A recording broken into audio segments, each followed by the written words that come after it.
في البدء كان الكلمة والكلمة كان عند الله وكان الكلمة الله.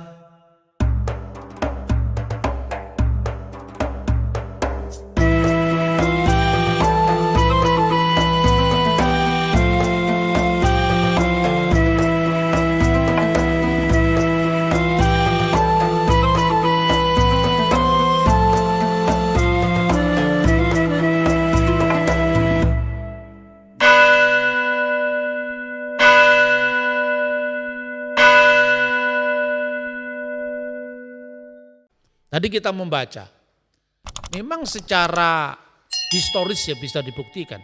Kalau orang Esseni, kenapa disebut Esseni? Karena mereka juga punya klaim sebagai Ose HaTorah, yang artinya pelaku Taurat. Orang Parisi, penafsir Taurat. Orang Samaria, Somer HaTorah, artinya penjaga Taurat. Orang Saduki hanya Taurat. Lalu kekristenan, kita bisa membaca misalnya apa yang dikatakan oleh Rasul Paulus dalam Roma pasal 10 ayat 4. Sebab Kristus adalah kegenapan hukum Taurat, sehingga kebenaran diperoleh tiap-tiap orang yang percaya.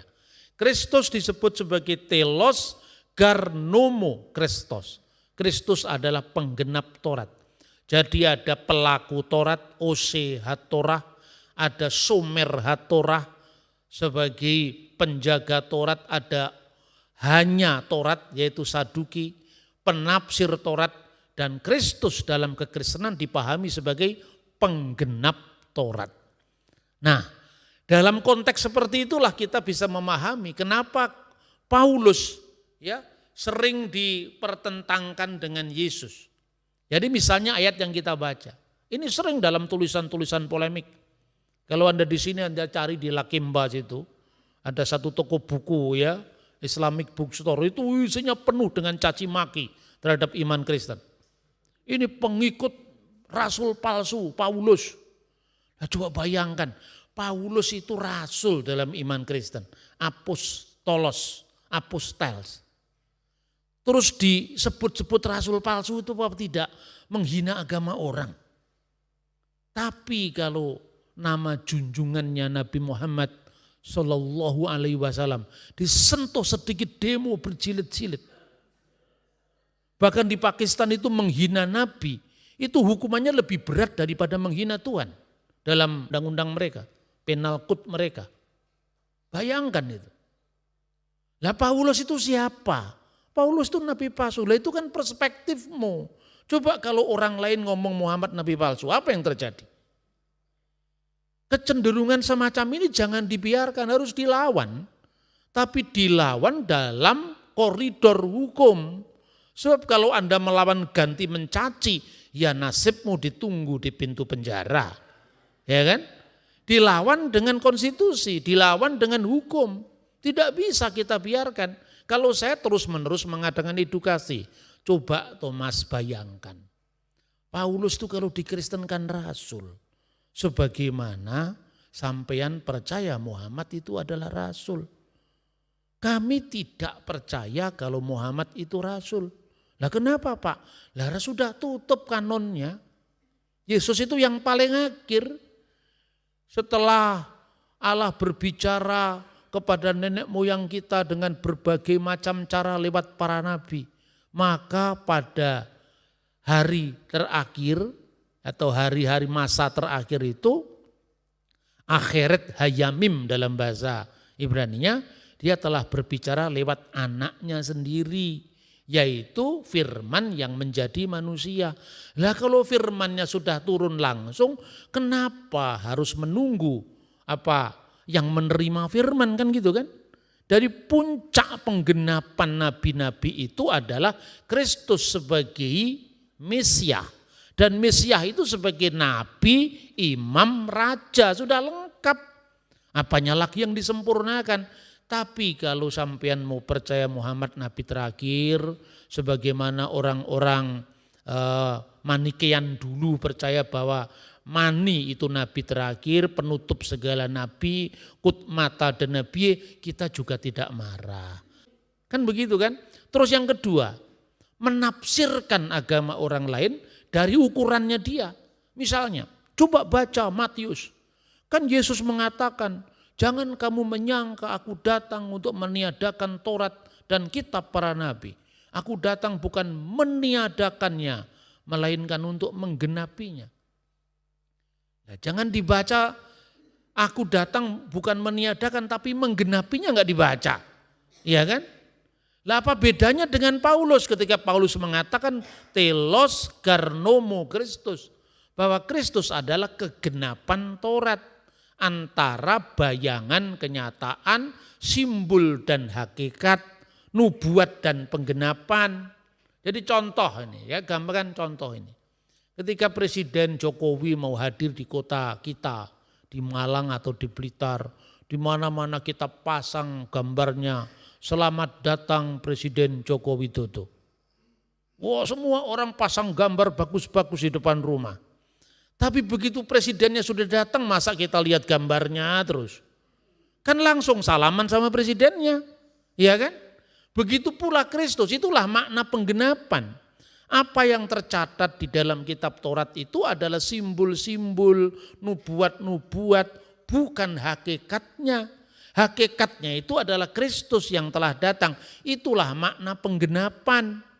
Makanya karena aku berkata kepadamu, sesungguhnya selama belum lenyap langit dan bumi satu iota, iota itu yod, huruf terkecil dalam huruf Ibrani, atau satu titik pun tidak akan ditiadakan dari hukum Taurat sebelum semuanya terjadi. Lah ini sudah terjadi kok, Kristus sudah datang, itulah makna penggenapan yang pertama.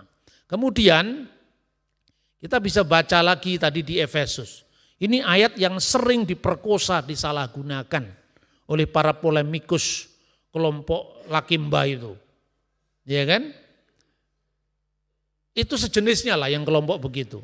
Saya kan tidak ngomong agama Islam seluruhnya seperti itu. Ada banyak orang Islam yang menghormati dengan agama lain, yang sering ngundang saya di beberapa IAIN di Indonesia itu kan orang baik-baik. Nah, tapi yang tidak baik kan juga jangan ditutup-tutupi, ya kan? Memang ada, jadi jangan ada dusta di antara kita. Memang kita ini ada masalah. Masalah itu tidak perlu ditutupi, harus disingkapkan supaya jelas mana yang ngerecokin orang, mana yang direcokin orang, kan gitu kan. Nah sekarang coba lihat Paulus katakan apa. Ini bukti kepalsuan Paulus katanya. Sebab dengan matinya sebagai manusia, ia telah membatalkan hukum Taurat. Nah ini kan membatalkan hukum Taurat dengan segala perintah dan ketentuannya. Anda bisa membaca terjemahan King James Version, English Standard Version, itu terjemahannya beda-beda. Sebetulnya teksnya itu aslinya berbunyi demikian. Teks ini tidak bertentangan dengan kata Paulus dalam Roma pasal 10 ayat 4. Itu teks aslinya begini. Ton nomon ton intelon in dogmasin katargesas. Kalau diterjemahkan itu gini, hukum dari ketentuan-ketentuan dalam ajaran-ajaran. Dogmasin itu kan ajaran-ajaran atau perintah-perintah atau dekrit-dekrit. Jadi gini, ton nomon hukum, ya, ton intelon dalam bentuk ketentuan-ketentuan yang diekspresikan dalam perintah-perintah. Itulah yang dibatalkan. Bukan Taurat dibatalkan bagi orang Yahudi, karena Taurat gak dibatalkan tapi digenapi. Nah untuk bisa memahami teks ini, kata entelon itu dipakai di tempat lain. Misalnya ya, saya tunjukkan misalnya itu dari surat Ibrani. Ayat 15-16 pasal 7. Dan hal itu jauh lebih nyata lagi jikalau ditetapkan seorang imam lain menurut cara Melkisedek. Ayat 17. yang menjadi imam bukan berdasarkan ketentuan-ketentuan fisik atau peraturan-peraturan fisik. Kata nomon entolis sarkinis. Ketentuan-ketentuan manusia, saks itu daging artinya. Maka kehologos saks egin itu, the word become flesh secara harafiah. Firman telah menjadi daging. Daging itu sifat kedagingan manusia. Firman benar-benar menjadi manusia dengan segala ciri fisiknya, kira-kira seperti itu. Nah ini digunakan kata nomon entolis sarkinis. Jadi entolis itu artinya ketentuan-ketentuan. Nah jadi hukum Yahudi itu ada 3. Ini mulai kita belajar sejarah. Hukum Yahudi itu ada 3 macam. Ini kata orang Yahudi, bukan kata pendeta GPDI, bukan kata pastor Katolik atau bukan kata pastor gereja lain, bukan. Ini orang Yahudi yang bilang. Jadi begini, Tuhan itu telah memilih satu bangsa. Pemilihan Abraham mulainya, itu pandangannya dengan kita sama. Memilih satu umat baginya, dan umat itu dipilih dalam konteks penggenapan yang kemarin kita pelajari. Olehmu semua kaum di muka bumi akan mendapatkan berkat sampai datangnya zaman Mesias. Nah umat ini dipilih sehingga umat ini diberikan ketentuan-ketentuan khusus yang tidak diberikan kepada bangsa lain. Contohnya orang Yahudi sunat.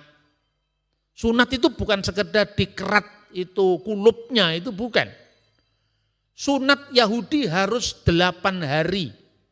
Jadi kalau bangsa Arab sunatnya 12 tahun itu bukan sunatnya Taurat. Ya kan? Kalau Anda disunat umur 11 tahun itu sunat kesehatan. Sunat harus 8 hari. Itu pertama. Dan itu hanya berlaku bagi Yahudi. Nah karena itu ada 3 hukum. Hukum itu sendiri kalau di dalam bahasa Yunani nomos. Bahasa Ibraninya misfot. Lah misfot itu terdiri dari 3. Ini di mana ditentukan misfot itu terdiri dari 3? Itu dari Alkitab. Ini tafsiran Yahudi ya. Kita baca di Ulangan pasal 6 ayat 20 sampai dengan 21. Apabila di kemudian hari anakmu bertanya kepadamu, apakah peringatan? 1. Ketentuan 2. Dan peraturan itu yang diperintahkan kepadamu oleh Tuhan Allah kita. Maka haruslah engkau menjawab anakmu itu, kita dahulu adalah budak Fir'aun di Mesir, tetapi Tuhan membawa kita keluar dari Mesir dengan tangan yang kuat. Ayat 21 merujuk bahwa teks ini diperintahkan, diperuntukkan bagi orang Yahudi. Sebab orang Manado tidak pernah keluar dari tanah Mesir, kan gitu kan? Perhatikan ini. Lalu hukum itu dibagi 3. Kalau dalam bahasa aslinya, apakah peringatan, maha edot, wh hukim, wh mispatim, asher siwah adonai elohenu etchem. Jadi yang pertama peringatan-peringatan. Yang kedua hukim, ketentuan-ketentuan. Dan yang ketiga peraturan-peraturan. Peraturan-peraturan itu hukum yang sifatnya universal. Satu contoh. Lo yihye lecha Elohim akhirim alpanai. Jangan ada ilah lain di hadapan hadiratku. Itu perintah universal. Orang tidak boleh menyembah berhala. Kedua, jangan mencuri, jangan membunuh, jangan berzina, jangan bersaksi dusta. Itu universal. Sedangkan anaknya setan aja kalau dirugikan juga marah. Apalagi manusia kan. Itu universal. Bangsa apapun, agama apapun berlaku. Tetapi yang pertama dan yang kedua itu, edot itu hanya berlaku bagi Yahudi. Apa contohnya edot? Edot itu peringatan. Contohnya, Keluaran pasal 23 ayat 19. Di sana dikatakan janganlah memasak anak kambing bersama susu induknya. Loh, lah kenapa? Kok enggak boleh? Anda memasak anak kambing bersama susu induknya? Anak sapi bersama susu induknya atau sapi bersama susu induknya? Jangankan kita, Abraham aja melanggar. Ya kan?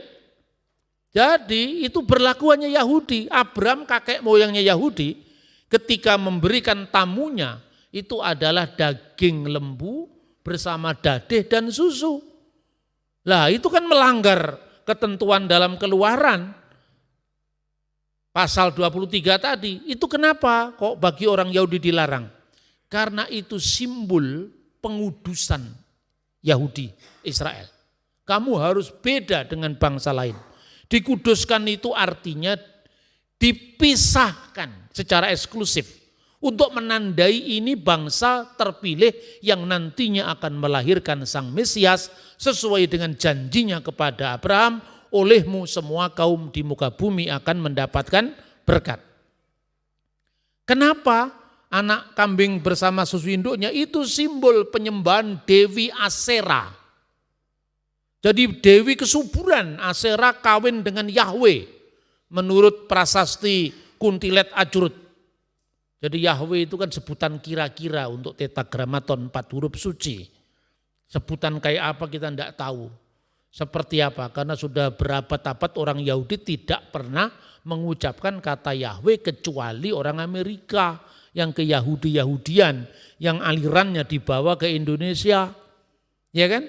Maka kalau dikatakan Adonai Elohenu Etchem tadi, bahasa aslinya YHWH di situ. Satu saya baca Adonai. Shema Yisrael, Adonai Eloheinu, Adonai Echad. Itu YHWH Eloheinu, YHWH Echad. Jadi apa?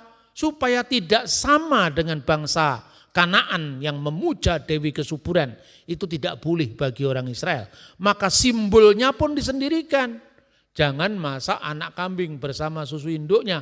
Bukan karena secara higienis itu tidak sesuai dengan hukum medis, tidak sama sekali.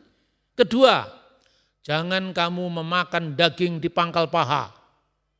Itu di kitab Kejadian pasal 31 kalau nggak salah itu ya. Kenapa? Memperingati peristiwa Yakub. Kenapa peristiwa Yakub? Karena Yakub ketika bergulat dengan seorang malaikat Tuhan, dia dipukul pangkal pahanya.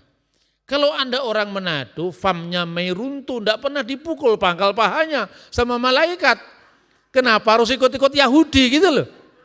Hukum itu kan kontekstual, tidak bisa langsung diterapkan secara harafiah. Ini semua firman Tuhan Pak, amin. Tapi alamatnya kepada siapa dulu, ya kan? Ya, pluralisme hukum itu di hukum negara manapun kan ada kan. Misalnya hukum perkawinan di Indonesia. Ya. Hukum perkawinan di Indonesia kan membolehkan poligami untuk yang Islam. Tapi kan hukum ini tidak berlaku bagi yang Kristen. Ya toh? Bagi orang Muslim poligami nambah istri itu yes boleh. Benar tidak? Tapi bagi orang Kristen makan babi itu boleh. Kan gitu kan? Nah itu simbol dari apa? Simbol dari kegigihan Yakub. Jadi setiap kali engkau makan daging di pangkal paha, ingat perjuangan gigih nenek moyang kita. Jangan lakukan itu. Itu hanya berlaku bagi orang Israel keturunannya Yakub. Kalau kita keturunannya Yakub Susabda tidak ada hukum untuk itu. Itu yang namanya edot. Yang kedua, ketentuan-ketentuan. Lah ini yang dimaksudkan oleh Paulus. Hukum dari ketentuan-ketentuan yang diekspresikan dalam bentuk perintah-perintah. Kenapa? Karena orang Parisi mau memaksakan perintah Yahudi itu kepada orang bukan Yahudi gitu loh. Jadi ketentuan-ketentuan itu misalnya apa? Imamat pasal 11. Imamat pasal 11 itu hukum yang berlaku bagi orang Yahudi saja. Misalnya, jangan makan onta. Jangan makan kelinci urutan kedua. Jangan makan pelanduk urutan ketiga. Baru urutan keempat jangan makan babi. Benar tidak? Jadi kalau ada teman-teman Lakimba Club itu mengatakan kami ini lebih setia pada Taurat. Enggak juga, kau makan onta. Bagaimana kau setia sama Taurat? Hanya min satu saja kok. Min satu itu adalah babi. Yang lain-lain dia makan semua. Udang dia makan, cumi-cumi dia makan, kelinci di Telaga Sarangan itu ada sate kelinci yang terkenal, dia makan semua. Iya kan? Berarti sama-sama tidak setianya. Hanya dia minimalis. Kita ini maksimalis, semua kita makan. Bedanya apa sekarang? Sama-sama melanggarnya. Kalau ukurannya itu. Padahal konteksnya kan tidak seperti itu saudara-saudara. Iya kan? Jadi itu namanya hukum ketentuan-ketentuan. Nah orang Farisi yang sudah menjadi percaya dalam Kisah Rasul pasal 15 ingin memaksakan hukum Musa kepada orang bukan Yahudi. Itulah konteksnya. Makanya yang dibatalkan oleh Paulus itu adalah perintah-perintah manusia yang diekspresikan dari hukum Yahudi yang dipaksakan kepada orang bukan Yahudi. Paulus jelas mengatakan bahwa Kristus kegenapan Taurat dalam makna menggenapi tadi sama dengan sabdanya Tuhan Yesus. Nah saudara-saudara, orang Yahudi itu kan terkenal pinter-pinter, cerdas-cerdas, makanya orang tidak bisa lepas dari Yahudi. Anda anti Yahudi demo digerakkan lewat YouTube, lewat Instagram, lewat apa, semua juga bikinan Yahudi. Thomas Alva Edison ini yang mencerahkan dunia menemukan listrik, Yahudi juga. Bahkan pendiri komunisme juga Yahudi, yang namanya Karl Marx, ya kan? Tapi pertanyaannya, kenapa kok babi itu dilarang? Itu pun juga dicari alasannya sama orang Yahudi. Kenapa babi ini dilarang? Lalu ini jawaban orang Yahudi juga, namanya Philo. Seorang filosof Yahudi tinggal di Alexandria, lahir tahun 20 sebelum Masehi, meninggal tahun 50 setelah Masehi. Jadi waktu Yesus berkarya di dunia sejaman dengan Philo. Hanya Philo tinggal di Alexandria, Yesus tinggal di Yerusalem, tidak pernah ketemu. Philo ini mengatakan, dan ini semua ada sumbernya. Silakan Anda baca bukunya Philo yang sudah diterjemahkan dalam bahasa Inggris. The Special Law volume 4. Dikatakan kenapa babi ini dilarang untuk dimakan oleh orang Yahudi. Karena kata Philo, babi adalah daging yang terlezat dari semua daging yang ada di muka bumi ini. Bagi orang yang memakannya, Philo sendiri tidak makan, itu kesetiaan dia pada Taurat. Karena bagi dia dilarang itu kehormatan, dia tidak makan. Tapi menurut kata orang, ini babi yang paling lezat di seluruh muka bumi katanya. Ya toh? Tapi pertanyaannya kenapa kok dilarang? Bayangkan orang Israel, itu orang yang terkenal tegar tengkuk, bersungut-sungut setiap saat. Mereka disuruh eksodus dari tanah Mesir menuju tanah perjanjian. Di tengah-tengah kesulitan yang Tuhan tempakan untuk membentuk karakter mereka yang kuat. Mereka memikirkan masih Mesir. Musa, kita mau dibawa kemana? Kita tidak air di sini, tidak ada makanan di sini. Yang dibayangkan keranjang isinya buah-buahan atau keranjang yang berisinya daging-daging sapi. Kalau sapi saja sama kambing, domba, betu enaknya, apalagi babi. Jadi eksodus tidak tertunda 40 tahun, bisa 80 tahun lagi. Ya kan, muter lagi tidak tahu kemana. Itu kata Philo. Lalu ada rabi-rabi Yahudi di abad pertengahan yang mengatakan kenapa babi ini dilarang. Bukan karena secara higienis babi itu mengandung cacing pita, itu kan pembenaran aja. Karena setiap agama itu kan punya aturan masing-masing. Inilah Bhinneka Tunggal Ika, ya kan? Nah, rabi-rabi dari abad pertengahan itu mengatakan babi itu dilarang karena bukan alasan higienis, tapi alasan ritual. Kenapa alasan ritual? Coba kita pakai alasan korban yang dipersembahkan kepada Allah itu syaratnya apa? Coba kita baca dalam kitab suci, korban manusia pertama yaitu zamannya Kain dan Habel. Kejadian pasal 4. Ayat 3. Setelah beberapa waktu lamanya maka Kain mempersembahkan sebagian dari hasil tanah itu kepada Tuhan sebagai korban persembahan. Ayat 4. Habel juga mempersembahkan korban persembahan dari anak sulung kambing dombanya, yakni lemak-lemaknya, maka Tuhan mengindahkan Habel dan korban persembahannya itu. Coba yang dikorbankan anak sulung kambing domba, anak sulung. Kambing domba itu anak sulungnya mudah ditandai karena anaknya cuma 2 atau 3. Sapi juga anaknya 2 atau 3. Tapi babi anaknya 17. Paling besar katanya paling banyak 34 babi itu. Sulit kan? Jadi karena alasan sulit ditandai mana yang sulung, maka babi tidak memenuhi syarat binatang korban. Jadi bukan karena cacing pita. Setiap binatang itu pasti ada cacing pitanya gitu loh. Makanya Manado-Manado yang makan babi, tetap makanlah. Ya toh? Tapi kalau saudaramu suka makan kambing seperti saya, maafkanlah. Karena memang kesenangannya kambing itu makanan nenek moyang saya. Kan begitu kan?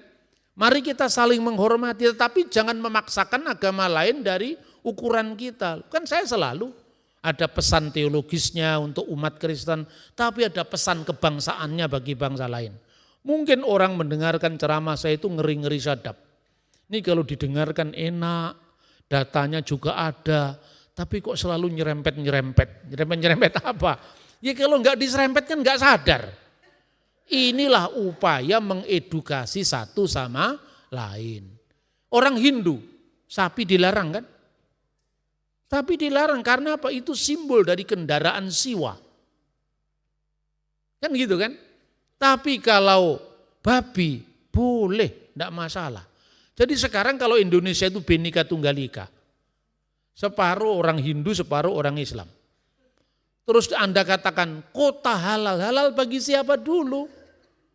Yaitu bagi orang Hindu, babi halal. Bagi Islam, sapi halal. Bagi Islam, babi haram. Tapi sapi halal. Ini halal menurut siapa? Makanya saya bilang di Tomohon sama teman-teman Kristen. Jangan mau pasang-pasang halal-halal begini, sejak dulu ini halal haram hantam di sini. Kenapa kita harus mengikuti hukum orang lain? Tegakkan kedaulatan identitas kita tanpa harus mencederai, menghina orang lain. Itu yang dilakukan orang Yahudi sampai hari ini loh. Makanya pertanyaannya, ketika para rasul bersidang di Yerusalem, itu tujuannya apa? Kisah Rasul pasal 15. Nanti saya khotbahkan lagi besok. Ya, Kisah pasal 15. Karena ada orang-orang Farisi yang ingin memaksakan hukum Yahudi Musa ini kepada orang bukan Yahudi. Lah jemaat Kristen itu terdiri dari 2. Kekristenan yang berasal dari orang Yahudi itu pusatnya di Yerusalem. Ya. Yang kedua, orang disebut Kristen pertama kali murid Yesus di mana? Di Antioquia. Antioquia itu sekarang di Turki Selatan. Dulunya termasuk Great Syria, wilayah Syria Raya. Di sana Gentile Christianity, orang-orang kekristenan dari non-Yahudi, pusatnya di Antioquia. Nah yang orang Yerusalem ini karena banyak orang Farisi-Farisi yang sudah bertobat, pikiran lamanya dibawa kepada saudara mereka yang bukan Yahudi, dipaksa ikut hukum Taurat. Lalu para rasul kan sidang. Para rasul sidang, Petrus yang paling senior tampil dulu. Nenek moyang kita sendiri sulit menanggung hukum yang berat ini, kenapa kita paksakan kepada orang lain? Lalu Paulus sama Barnabas disuruh kesaksian. Bagaimana Tuhan ternyata juga berkarya pada bangsa-bangsa lain. Mujizat juga terjadi dalam pelayanan Paulus dan Barnabas di tengah bangsa-bangsa lain.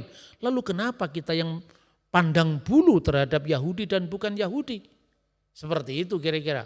Lalu yang terakhir Yakobus yang mengusulkan. Yakobus itu sendiri pemimpin jemaat di Yerusalem. Dia mengatakan supaya mereka menjauhkan dari 4 hal ini saja. Pertama, daging yang dipersembahkan kepada berhala. Yang kedua, ini dalam Kisah Rasul 15 ayat 20. Yang kedua, hendaklah mereka menjauhkan diri dari percabulan. Ketiga, dari binatang yang mati dicekik. Keempat, dari darah. Itu saja sudah cukup. Itu sudah minimalis yang diberikan Tuhan kepada kita yang bukan Yahudi. Itu saudara-saudara sekarang ini sampai hari ini orang Yahudi menyebut itu sebagai hukum Nuh. Jadi bagi mereka berlaku hukum Musa yang dikenal dalam bahasa Ibrani Hataryak Misfot Mose. 613 hukum Musa. Lah angka 613 itu orang Yahudi. Di kemudian hari setelah zaman Yesus yang merumuskan. Ya 613. Katanya sesuai dengan salah satu buah yang direkomendasikan Alkitab. Yaitu buah delima. Saya penasaran kata teman saya Yahudi. Buah delima itu jumlah bijinya 613. Lalu saya beli buah delima. Saya belah. Saya hitung satu sampai jam setengah 1 malam. Bener loh jumlahnya 613. Gak tahu itu kebetulan itu apa, tapi buah delima di Manado saya belum hitung. Buah delima di Israel 613 katanya. Ya, itulah hukum Yahudi. Hukum Yahudi itu terdiri dari ta'aseh dan lo ta'aseh. Dalam bentuk perintah, dalam bentuk larangan. Berbuatlah dan jangan berbuat. Nah, ini termasuk hukum yang detail-detail tadi. Ini perspektif Yahudi. Yang kata Yesus itu adat istiadat nenek moyang itu loh. Terlalu banyak yang ditambah-tambahkan maka lebih banyak yang dilarang kan. Nah kalau bukan Yahudi, kata orang Yahudi sendiri nih. Anda bisa membaca di Traktat Sanhedrin 56a. Itu disebutkan hukum Nuh itu ada 7 katanya. Kalau di Kisah Rasul 4 mereka kembangkan jadi 7. 7 itu apa? Namanya Sefa Misfot Bene Noah. 7 hukum bagi keturunan Nuh. Dasarnya kitab Kejadian pasal 9. Maka Anda cari kitab Kejadian pasal 9, larangan makan babi tidak ada. Nah itu semua binatang boleh kamu makan. Ditambahkan tumbuh-tumbuhan kan itu kan.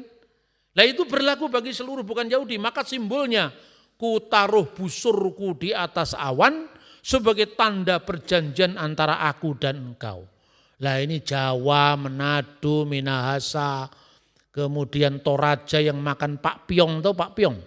Pak Piong itu babi yang dimasukkan ke dalam bambu itu dikasih daun mayana. Kearifan lokal bangsa kita itu luar biasa. Babi itu mengandung kolesterol Pak, tapi bisa dicegah dengan daun mayana. Di Bali juga begitu. Bali orang Bali itu kalau makan babi guling itu mengandung kolesterol Pak, maka dikasih aresnya pisang. Tuhan tuh memberi kearifan lokal di kita, makanya jangan kita menghina bangsa lain, suku lain atau agama lain, semua punya aturan masing-masing. Nah bagi kita orang Kristen, aturan saja tidak cukup. Kita memiliki hukum roh yang diberikan Tuhan untuk membeda-bedakan mana yang dari Tuhan, mana yang tidak berasal dari Tuhan. 7 hukum tadi, 1, larangan abudah zarah, larangan menyembah berhala. Itu berlaku bagi bukan hanya Yahudi. Kita bukan Yahudi pun juga tidak boleh mempersembahkan makanan kepada berhala atau makan persembahan yang dipersembahkan kepada berhala. Kedua, Kililat Hashem, harus respect terhadap nama Tuhan.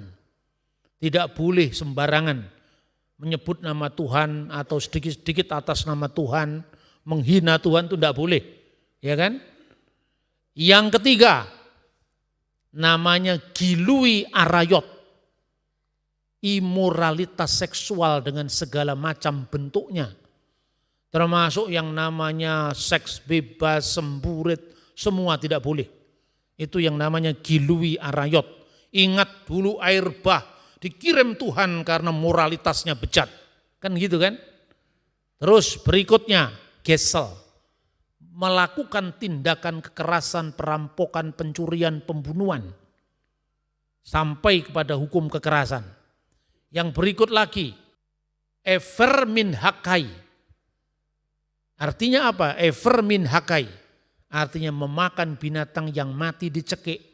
Karena orang Yahudi itu kalau urusan binatang tidak boleh lama-lama menyiksa binatang. Jadi toki anjing tidak boleh. Karena itu menyiksa. Itu makanya orang Yahudi tanya Pak Mek itu kalau di sini kan, kalau masuk ke pasar ikan atau ke ini kan bawa pisau sendiri. Karena tidak boleh dia menyiksa binatang. Ya, itu hukumnya bagi Yahudi begitu. Yang ini berlaku bagi non-Yahudi. Sefikut damim yang keenam, yaitu darah, tidak boleh. Ya, kemudian yang paling akhir namanya dinin, penyelenggaraan mahkamah yang adil. Lah 7 ini sistematikanya di dalam Kisah Rasul dibagi 4. Gitu loh kira-kira.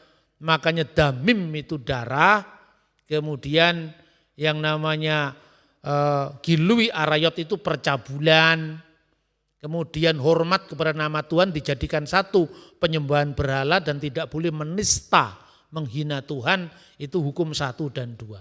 Apapun alasannya sampai hari ini, kalau Anda pergi ke Israel modern, Anda lihat kalau ada KFC warna merah, ditulis lo kosher, tidak boleh dimakan bagi Yahudi. Kalau ada KFC warna biru, ditulis kosher, diperbolehkan makan bagi orang Yahudi. Tapi keduanya bisa berdampingan, KFC yang lo kosher, KFC yang kosher. McD yang warna merah yang lo kosher, yang tidak boleh dimakan bagi Yahudi. Tapi orang bule kan bukan Yahudi boleh makan. Yang satunya McD yang berwarna biru itu kosher bagi Yahudi. Tapi berdampingan tidak masalah. Jadi kalian non-Yahudi silahkan makan yang di sini ya, yang warna merah. Manado termasuk yang warna merah ini. Karena di situ ada burger di mana dagingnya dicampur dengan keju dan susu, itu enggak boleh. Makanya dilihat di restoran-restoran Yahudi. Telur enggak pernah dimakan bersama dengan daging. Telur ya telur, daging ya daging. Itu bukan untuk kita, itu untuk Yahudi. Mereka bisa hormat kepada yang bukan Yahudi. Makanya restoran Mandarin di Israel juga enggak apa-apa. Kita ini lebih Yahudi ketimbang Yahudi. Terus saya tanya, kenapa orang Yahudi itu kalau dengan babi kok trauma sekali? Tapi onta enggak masalah. Karena punya pengalaman sejarah pahit. Tahun 167 tanggal 9 bulan Kislev, sekitar Desember. Bait suci mereka najiskan sama orang Yunani yang namanya Antiochus IV Epiphanes. Orang Yahudi dipaksa melanggar Sabat, lalu dipaksa untuk mencurahkan daging babi di atas patung Zeus yang dipasang di bait Allah. Itu penghinaan bagi mereka. Jadi setiap kali ingat babi, mereka ingat bangsanya dilecehkan. Sampai melakukan perlawanan yang dipimpin oleh kaum Hasmonaim yang dikenal dengan kaum Makabe. Siapakah yang seperti engkau di antara para ilah ya Tuhan? Mika muka ba'elim Adonai, disingkat Makabe. Kelompok ini dipimpin oleh anak-anak imam besar Matatias. Menang sekalipun mereka pasukannya kecil. Ketika menang mereka mau melakukan penahbisan bait suci. Bejana-bejana dipersembahkan kepada Zeus, kepada Dionysius dibuang. Minyak zaitun hanya bertahan untuk 1 hari perayaan penahbisan kembali bait suci. Itu terjadi bulan Desember atau sekitar bulan Desember. Tanggal 9 bulan Kislev. Musim dingin. Makanya Yesus memperingati penahbisan bait suci. Dalam Yohanes pasal 8 ayat 20 itu musim dingin yaitu penahbisan bait suci. Kemudian ketika itu minyak zaitun hanya bertahan 1 hari, itu tentaranya musuh masih di sekeliling pinggir kota Yerusalem. Ketika mereka cari minyak di satu desa namanya Modi'im, dekat antara Bethlehem Yerusalem, takut mereka dipung kembali musuhnya. Akibatnya mereka berdoa pada Tuhan. minyak zaitun yang hanya bertahan dalam satu perayaan bisa bertahan 8 hari perayaan sesuai dengan 7 jumlah menorah itu. Menorah itu kaki dian bercabang 7. Tapi karena 8 hari perayaan sampai hari terakhir ke-8, mereka bertanya, dari mana ini yang menyalakan, minyak zaitun yang menyalakan ini? Dari surga. Makanya 4 di kanan, 4 di kiri, tengahnya yang lebih tinggi. Namanya samas. Akhirnya selain menorah kaki dian bercabang 7, orang Yahudi punya kaki dian bercabang 9. Namanya Hanukiah. Itulah yang diperingati dengan penahbisan bait suci. Dan ketika mereka membayangkan babi, mereka ingat peristiwa traumatis itu. Tapi persalahannya tetangga sebelah yang tidak punya pengalaman traumatis dengan babi. Kenapa mereka jadi lebih anti babi ketimbang Yahudi? Iya kan?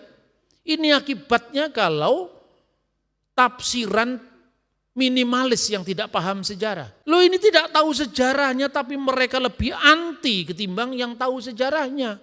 Maka ini saudara-saudara, saya selalu mengatakan, kenapa kita membaca Alkitab itu begitu clear, begitu jelas? Karena Alkitab ini bukan kitab sembarang kitab. Amin.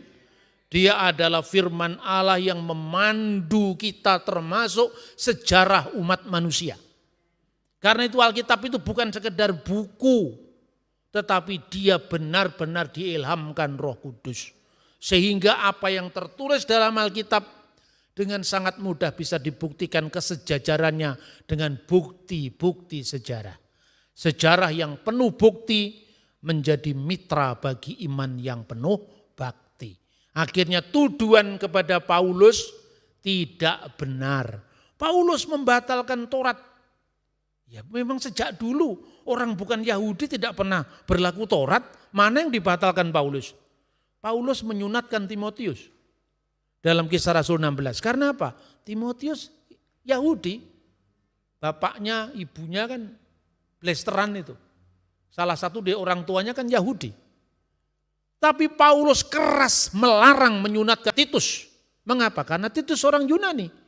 Jangan sampai kamu kompromi sedikit pun karena keselamatan kita. Bukan karena Taurat, tapi karena iman kepada Yesus dan pengorbanannya di kayu salib. Makanya sunat atau tidak sunat itu tidak ada artinya bagi iman kita. Yang lain mengaku kami lebih setia pada Taurat. Kamu sunat umur berapa? 12 tahun itu bukan sunatnya Taurat. Sunatnya Taurat 8 hari. Ya kan? Ini sering terjadi. Jadi karena apa? Sedikit ragi mengkelamirkan seluruh adonan. Kalau Paulus permisif, maka itu pelan-pelan kebenaran Injil akan dikompromikan, dipaksakan Taurat itu untuk memahami Injil dan kembali kepada era sebelum penggenapan. Saudara-saudara, maafkanlah mereka yang mencaci maki Paulus. Karena kita sangat menghormati Paulus. Kita hanya mau meminta hak kita. Kalau kalian tidak mau dicaci, jangan mencaci orang. Kalau kalian tidak mau junjungan kalian, nabi kalian dicaci maki, jangan juga mencaci maki rasulnya orang lain. Paulus bukan rasul, karep-karepmu itu kan bukan urusanmu. Kenapa kamu usil dengan kami, kan itu kan? Ini hak kita, ini hak jawab kita yang harus kita perjuangkan di ranah hukum, bukan ganti menghina orang lain. Kiranya firman Tuhan semakin meneguhkan iman percaya kita dalam kita mengiring Tuhan Yesus.